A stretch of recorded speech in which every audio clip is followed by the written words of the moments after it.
today is very special to me because it was created here, right here in FMI. And it was former students. Well, you guys are always a student, but it was students that came before you guys that really asked and began to ask, hey, how do you utilize ORS and price on together? And man, I all I could say is God dropped it in my heart, and it was a triangle defense. And I'm even amazed at that process and even how that happened. And we're here today with it, man. It's really grown since that moment. But ultimately, the question was, how do you use ORS with price on? And the triangle defense is how you do it. Now, before we get into the triangle, I want to just recap for a second. All right, let me get you guys over to my other screen. We're going to recap just a second here. Okay. And the thing is as we are looking at things here, I want to keep the main thing. Okay. So far, you guys have learned that we have our board of directors. Okay. Board of directors. And our board of directors, their whole job is to advise. Okay. Our board of directors advise. And they are powerful advisors. Okay. Someone's asking me, well, I don't really, I don't want to trade ORS because I don't want to get stuck, not being able to trade anything I want to trade or another. And I'm like, wait a minute, ORS, the spirit of ORS, right?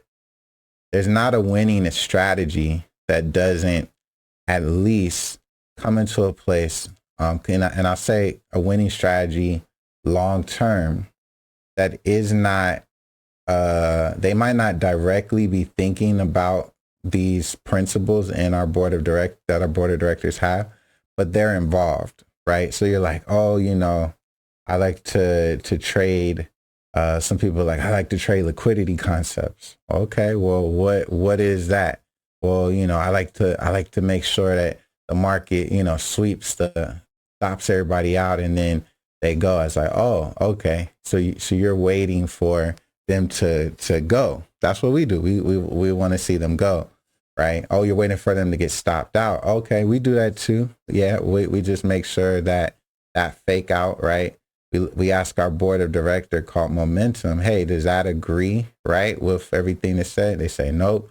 And we say, okay, cool. So they might not be thinking about it from the standpoint that we think about it, but it's covered. I remember I used to trade.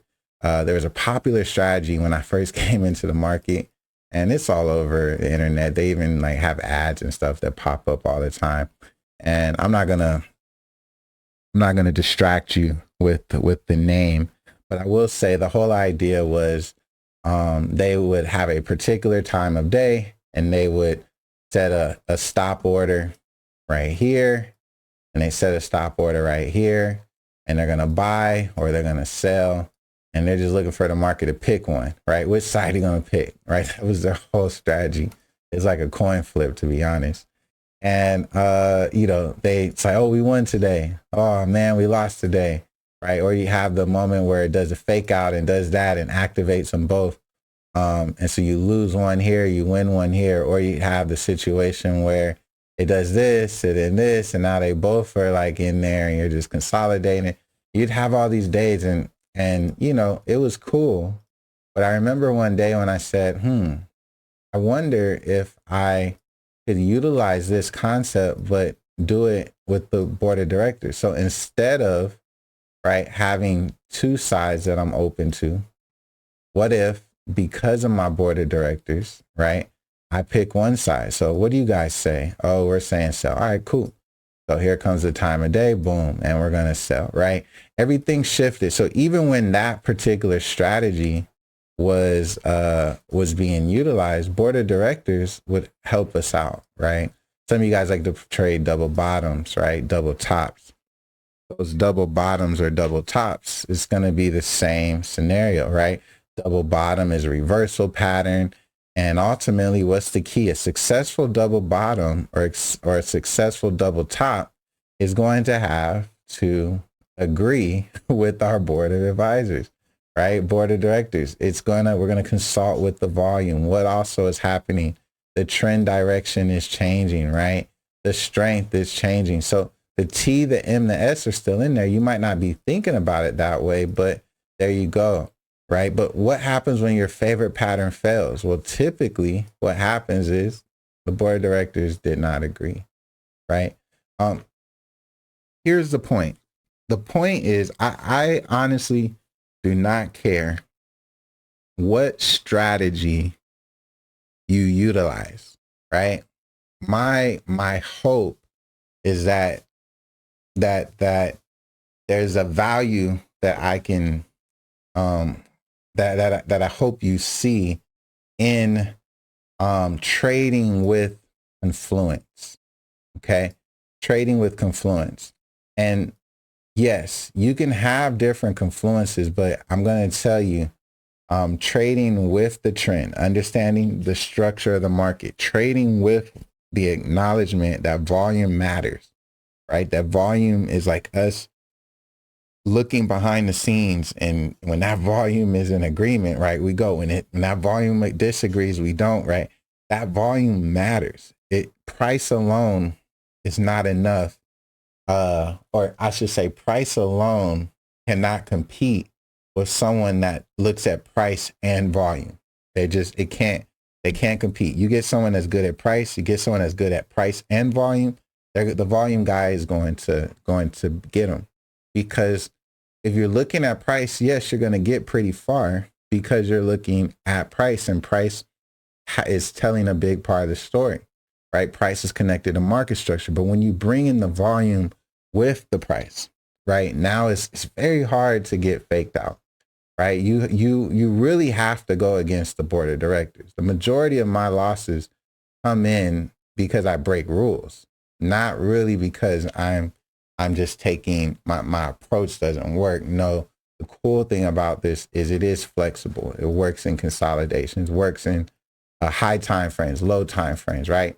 These principles, right, if you can embrace them, they're going to work for you. Okay. So the board of directors, our trend, our momentum, and our strength. Now we happen to use indicators, right, to pull this off, right? We use the 20-50 relationship, right? We utilize the MACD, right, or ORS momentum. We utilize the vortex or ORS strength, right? We utilize these things to help us, right, make decisions.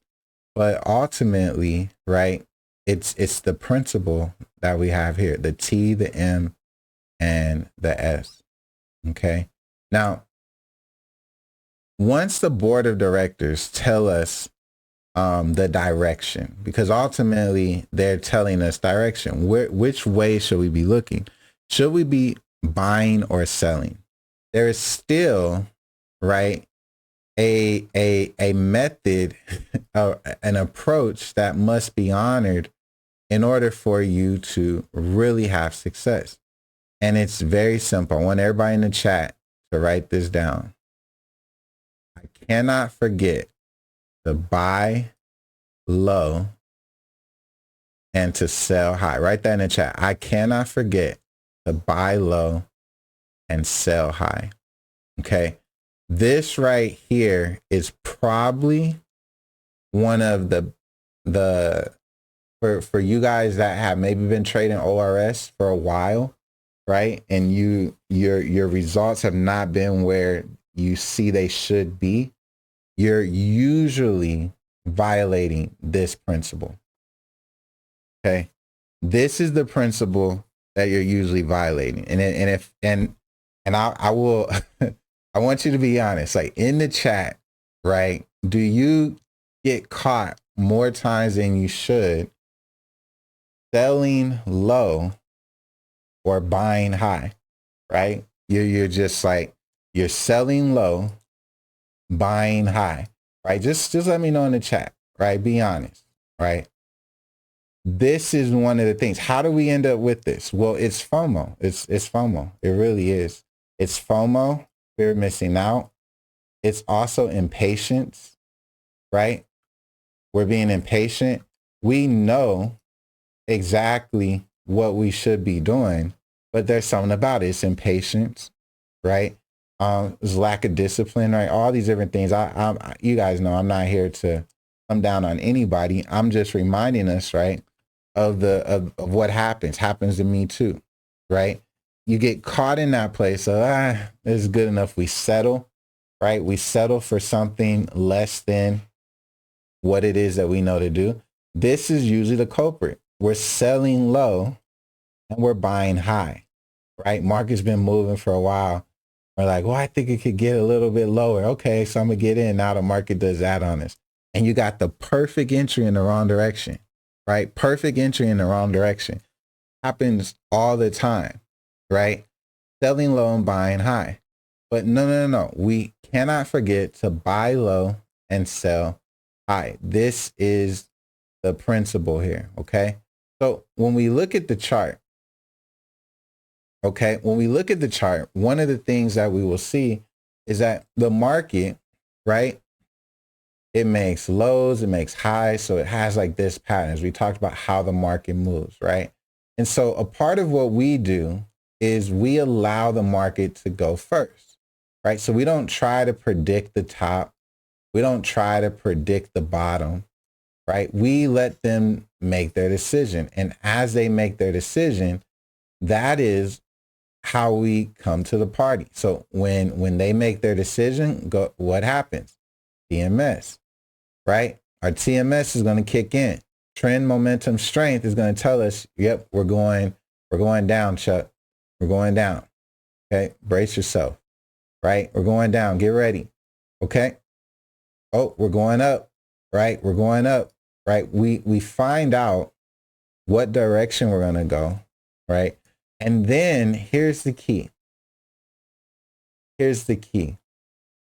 We let the market go the opposite direction. We let the market go the opposite direction of our pillars, of our board of directors, okay? Of our pillars. We let the market go the opposite. So for instance, over here, where's the bottom? Is it here? Is it here? Right? Nope, it's here. We're going. So what do we need to do? We need to let the market do the opposite, right? Let the market do the opposite. Let the market do the opposite. That opposite is called a pullback, okay? That opposite is called a pullback. So that principle of buying low and selling high, the key is you ask yourself, all right, am I in an uptrend? If I'm in an uptrend, then I need to be buying at support levels, okay? If I'm in an uptrend, I need to be buying at support levels. And if I'm in a downtrend, I need to be selling at resistance levels. But what usually happens in the downtrend is we sell low. And so we end up being at, it happens all the time. We'll end up being, let's say we're here, right? So the market's been moving down and we're like, all right, time to get in. And we'll sell right here. This is us. All right, getting in. And then the market does this on us, right? That's not where we want to get in at. We want to buy low, sell high. So where's the best place to get in? Here, right? Here and here and here. Okay. Now, how do trends work? Do they move on forever and ever? Absolutely not. Absolutely not. Okay. Momentum is always strongest in the beginning. And so your timing really matters. If you're not having the success that you want to have, right? So far, I want you to look at these areas. Am I selling low and buying high? And here's the other thing. am I practicing this principle of buying low and selling high too late? Okay, too late. This is where people get in the most trouble. Okay, because when they take off, right? When they go, okay, you got to remember that they're first. But our goal is to not be last, because when we're last, at what point happen? What happens is, what happens is when we're last, this is where they begin to take profit from their profits that they were making down here, right? They now begin to get rid of their position. And it's in here that the games are played, right? It's in these last phases of the market that the game is played. And so a lot of us, right, will come to the chart, oh, it's been buying, right? But we miss these. And so one of the things that we're going to talk about, and hopefully we can, I don't want to make this an exhaustive series. I want to keep this kind of tight. So even if I have to do it in another series, I don't have a problem with it. I want to help you guys get back to trading earlier in the momentum, okay? Earlier in the momentum, and practicing actually passing up pips, okay? Passing up pips. There could be pips there. I'm not going to risk it, right? Taking the most quality opportunities, right? That's what we're looking for. So pillars tell us direction, and the timing aspect is where we allow the market to do something else. All right. So we want to buy low, sell high. Okay. So for instance, we can see market was moving up. Then the pillars shifted. So what do we want to do? Well, we want to let them do something different, right? Why? Because we're looking to sell, but we don't want to sell low. We want to sell high. So the retracement, right? When we talked about the call, the retracement part of the call is our best friend. Okay. We want to see that retracement. And what we want to do is we want to get good at locating where those retracements could possibly end. Okay. Now, the turning point of the market, why does the market turn? Well, it really is turning because price has gotten to a level that the market cares about. How do we know they care about it? Money shows up. So we're looking for the market to reach a level, and that is where the money is going to show up. Okay. Now, this is what turns the market. I tell you guys all the time, the market doesn't care about your W pattern. What it cares about is our level. Now, if this is where the money's at, then that W pattern is going to work. That double bottom, right? That inverted head and shoulders is going to work. But if the market doesn't care about that level, then it's going to fail. It's just going to push, going to hit you with the double, the inverted head and shoulders, and then just fail and keep on going.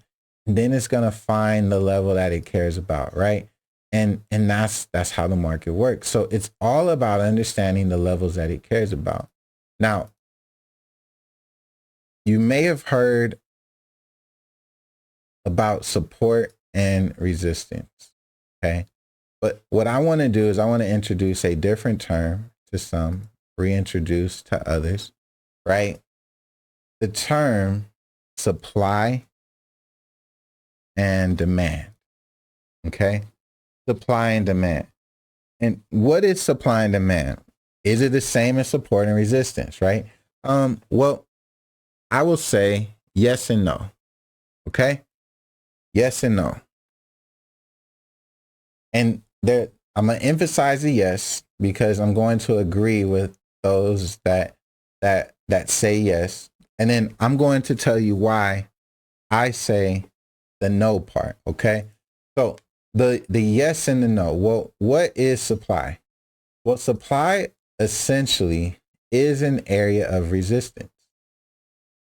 And what is demand? Demand essentially is an area of support. Okay. So someone on the chart, they may look and they may say, oh, this is an area of resistance. And I would agree. It is an area of resistance. But for me, this is an area of supply as well. Okay. An area of supply as well. How do I know? Well,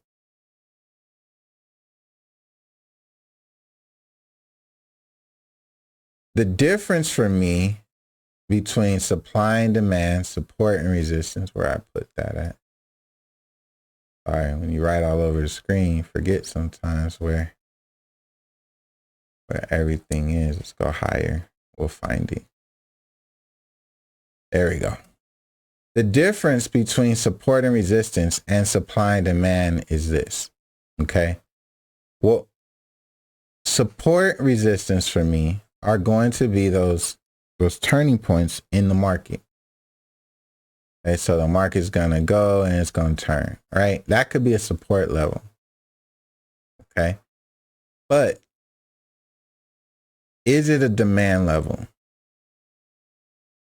Or, right, you could see the market consolidates around the area, then turns, right? Is that a support level? It could be. Is it a demand level? It depends. So how do I determine what is supply and demand, what is support and resistance? Well, I'm going to sum it up this way.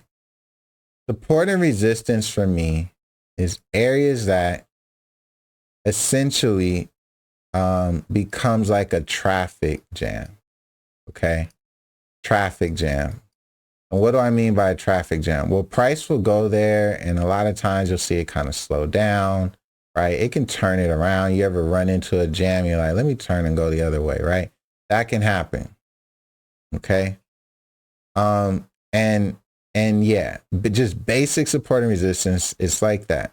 But for me, the difference between supply and demand is the money. And because of the money that exists in that area, there is something different than just an area where the market slows down, like support and resistance. What actually happens in supply and demand areas is actually the opposite for me. Supply and demand levels are not really just traffic jams, but they're actually what I like to call launching pads. Launching pads. Okay. Price will launch out off of supply and demand. Support and resistance are just kind of like temporary stops, like a little traffic. We hit a little traffic. It can turn the market, it can slow down the market. But supply and demand, the key to it is that it's a launching pad. How do you know it's a launching pad? Well, there's going to be very, very, very, very strong movement away from that area, okay, aggressively. And it's typically one-sided movement, okay? You're not going to see a bunch of mixed candles. No, you're going to see strong movements. So one of the first things that I teach you guys to do, especially in the area of learning about, you know, foundations and building out the structure, is I teach you guys to in the school in fundamentals, I teach you guys to look for obvious and frequency levels. And the reason I do this is because these become very, very strong levels that the market likes to utilize. And you can see the market really pushes away from these places like this. This is an area of supply for sure, right? One of the characteristics is, one, we can see it really took off, right? Number two, you can see they typically cause the market to change directions, right? So you might be trending. They produce swing points where the market swings from one side to the other. These are very, very, very, very strong areas, right? This is a strong area of supply. This is, and you can see it was the last time too. We already know that. And so ultimately, you can call it support and resistance, but just know we're looking for the strongest support and resistance levels. We're looking for the areas where the money resides, okay? Where the money resides. This is going to be your key. So what makes ORS work? Well, you have to actually have a strong understanding of supply and demand. Okay. This is the key. And this is one of the other things. If you're not seeing the success that you desire to see, a lot of times it has to do with you not partnering with strong areas of supply and demand. Okay. Strong areas of supply and demand. Do me a favor, in the chat, type supply and demand matters. Okay. Supply and demand matters. And so I'm looking forward to really expounding on this in further sessions. We're just on our intro today, but I'm looking forward to this. Most important thing is supply and demand. So remember I told you earlier, I said the students, they said, hey Chuck, how can we leverage ORS and price zone? And I said, oh, okay, bet. Right. Well, what is price zone? Price zone is a strong area of supply and demand, right? A strong area of supply and demand. I mean, man, this UCAD, this was just money since my birthday, bro. Like this was easy, right? It was real easy, real clean. Okay. Supply and demand levels, right? Let's look at other pairs. USD JPY. This is nice. Okay. This is good, right? You can see strong area of supply and demand right in here, right? You can see it. This is good. Okay. This is good. What do we got in here? Okay, Euro USD. Nice, right? These are strong areas of supply and demand. Okay. So they said, how can we utilize, right, price zone and ORS? Well, there's your strong area of supply and demand. That's why I just told you it matters, right? That's the first thing that's needed. Now, what I came up with was the triangle defense. And it operates off of basically, it's made up of two things. Okay, two things. It's made up of an established trend line.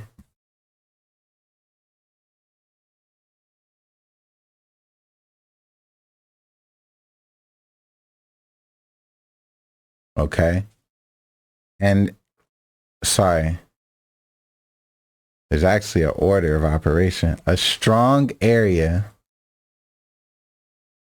of supply and demand, or demand. There's not going to be supply and demand at the same time. Strong area of supply or demand. Number two, an established trend line. And I wrote this in your notes. Make sure you go 1 and 2. The reason is because, remember, the most important thing is the strong area of supply or demand. That's the reason the triangle defense works. Okay, so it's made up of a strong area of supply or demand and an established trend line. So let me paint a picture. So let's say we had an area of resistance, a supply zone. Well, the market is going to trend and move in that direction, right, until it reaches this area. Okay. Now, when it reaches this area, this is where it has the opportunity to make a decision. Now, the cool thing is we can leverage the triangle defense to help us with actually figuring out if the market wants to continue. Okay. Now, if you're not familiar with trend lines, right? Typically, basically what you're going to do is you're going to get this tool, and this tool right here, what it does is, what we want to do is we want to connect, right, at least 2 points to establish a trend line in a trend. So in an uptrend, you want to focus on connecting the lows, right? In a downtrend, you want to focus on connecting the highs. Now, do you need to have all of them connected? No. And especially in ORS, my rule is that you just need two to connect. And here's my other rule. So we can get this out the way right now. Okay. Now, we just need two. We just need 2 points, 2 lows or 2 highs.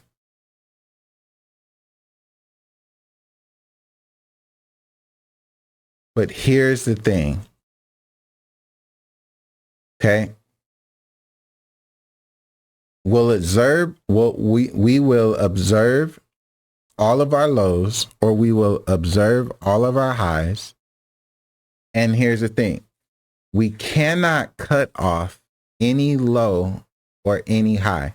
In other words, every high or low must be on the inside of the triangle. So every high or low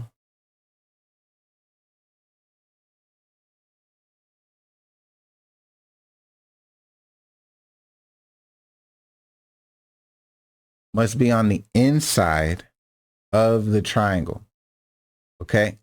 Every high or low must be on the inside of the triangle. So what does that mean? Well, let me show you. So let's say I wanted to connect this low right here with this low right here. Okay? And someone say, oh, that's a good trend line. But for us, we would say no. Why? Because if we were to extend this to the left, okay, if we were to extend this to the left, we can see here that not all of our lows are inside the triangle. This low is on the outside. It's on the right side of the triangle, right? All of them must be on the inside, on the left, of the left side of your triangle or your trend line, okay? So we can see that this one's on the right. This would not work, right? We couldn't draw it like that. Now, what about drawing it like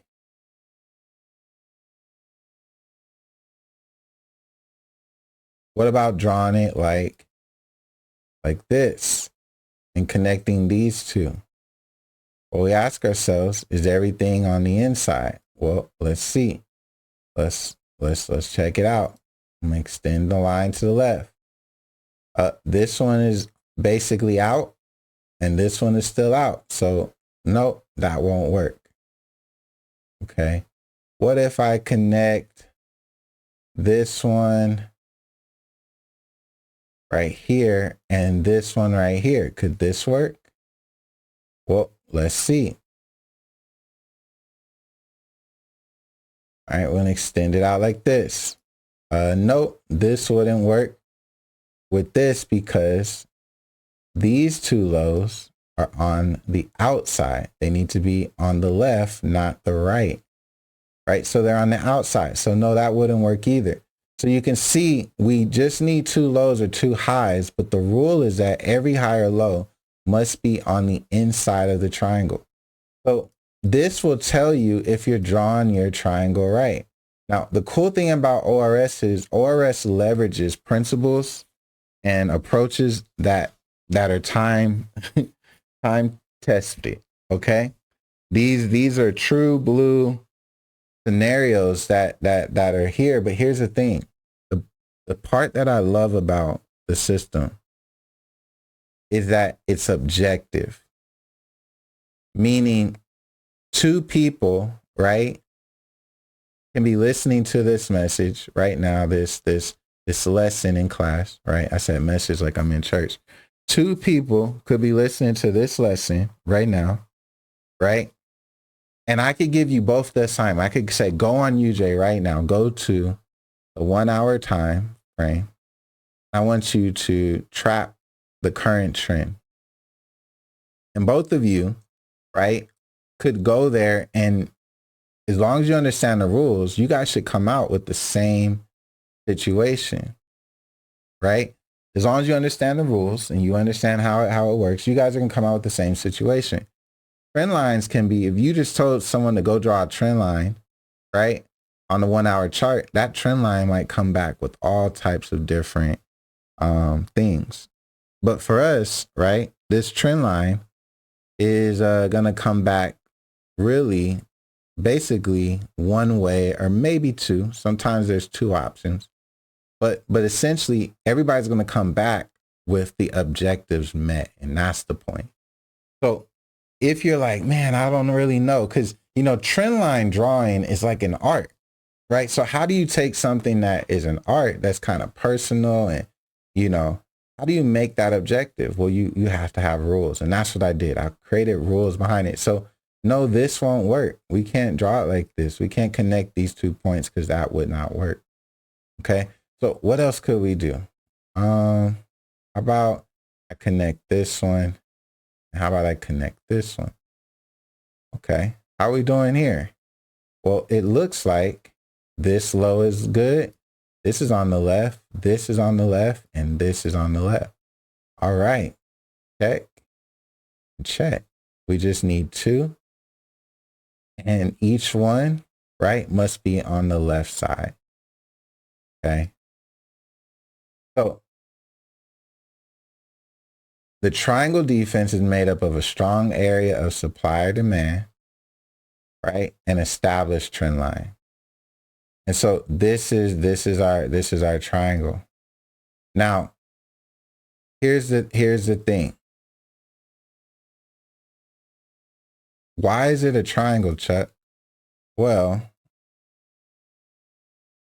you can see here the design. Now, let me quickly do this. When I was in school, right? I was a student athlete. Okay.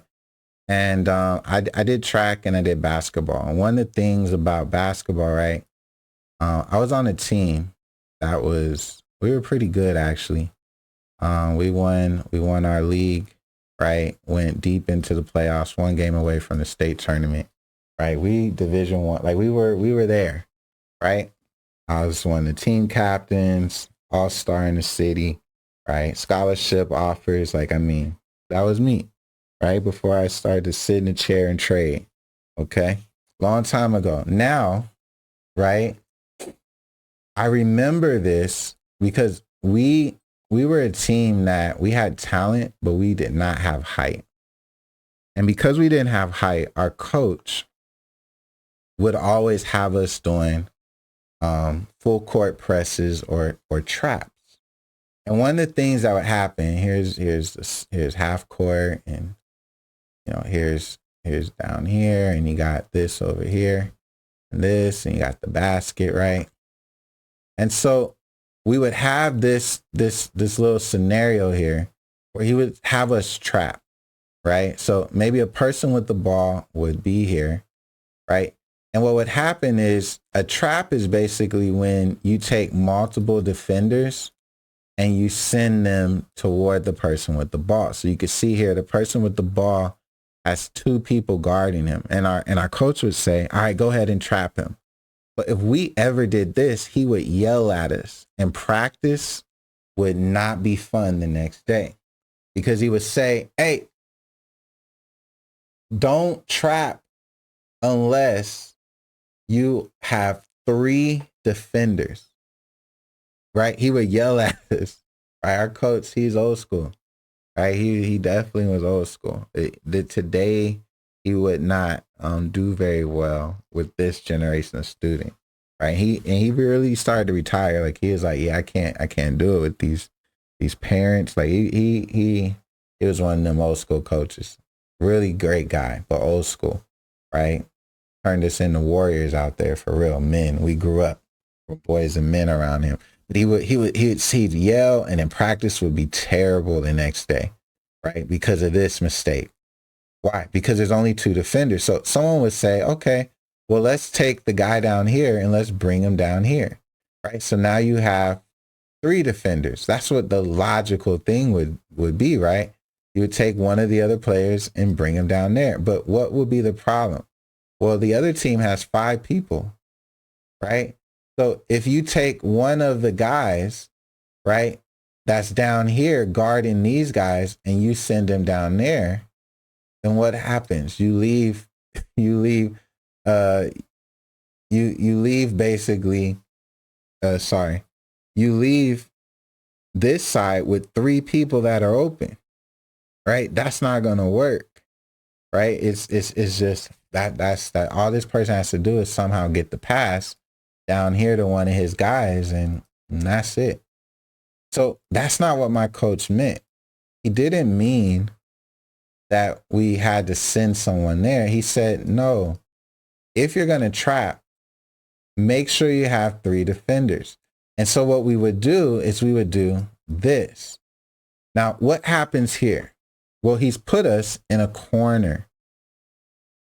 We could only trap in the corners or areas where we had an additional defender. And what's the additional defender? Well, if you know anything about basketball, once the ball is inbounds, you can't cross back above on the other side of these barriers.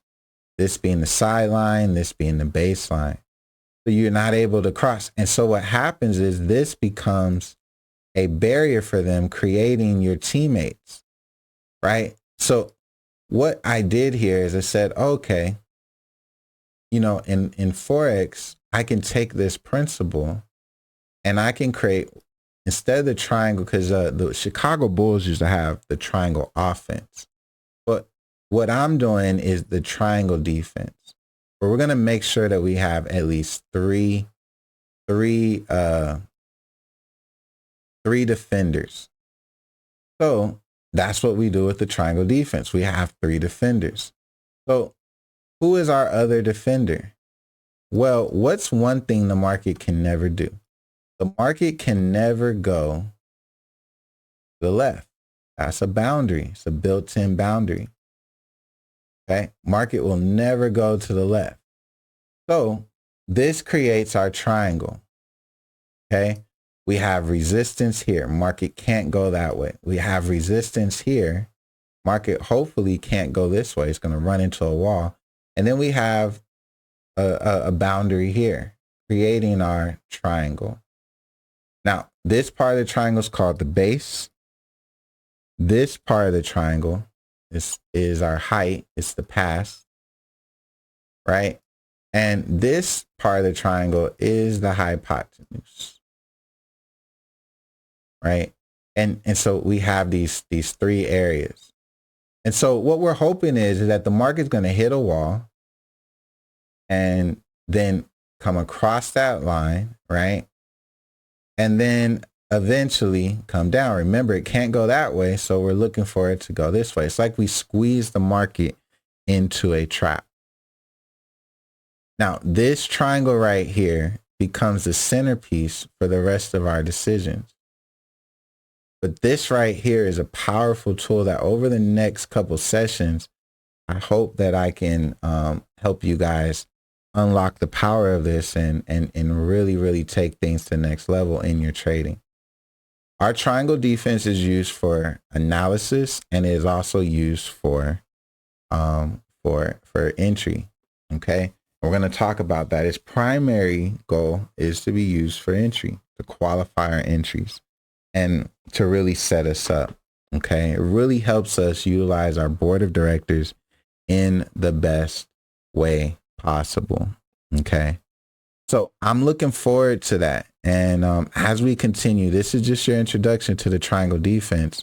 As we continue in the next session on Thursday, you're going to see how this really comes together. Okay, but just know these are the basic rules. You need 2 highs or 2 lows, right, for your trend line, right? Everything has to be inside of the triangle. Okay, you also must have that established. You need that strong area of supply or demand. That is the foundational piece. That's what makes this work. It's where the market cares to be, cares to turn around at. This is where the decisions are made, where the money resides. Okay. And just like we talked about in price zone over here, these are those turning points, right? These are those places where the market makes its decision. Okay. So we're going to talk about this more on Thursday, right? Tonight, we have fundamentals, right? At 4 p.m. Sorry, 7 p.m. 7 p.m.